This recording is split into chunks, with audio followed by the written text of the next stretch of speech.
Transparency. That's what the MSU Board of Trustees hoped to accomplish at the start of the new year with new leadership.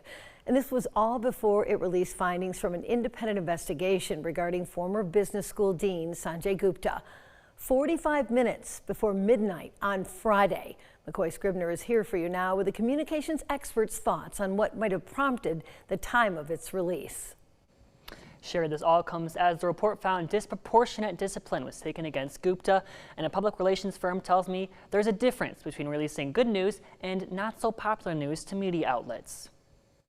As PR professionals, we actually have a little bit of a rhythm that we follow to the week. The early bird gets the worm. That is, if it's well received, according to Stephanie Van Koevering of Rest Strategies in Lansing. If it's good news, we are eager to get it out in the morning because we want it covered as broadly as possible. She says they'll typically alert media outlets earlier in the week. Tuesday, Wednesday, and Thursday are our best days.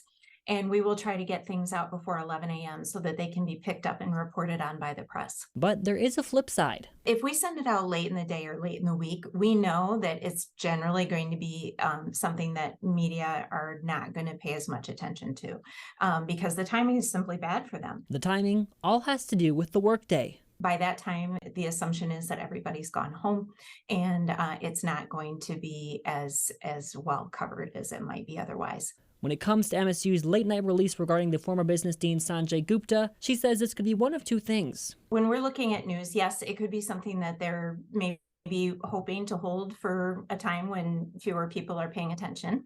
That's one alternative. The other thing is that sometimes life happens. And adds there are things that are out of communications control. Sometimes we end up getting the news out at a time that's less than ideal, but it's frankly the soonest we were able to do it given an array of circumstances.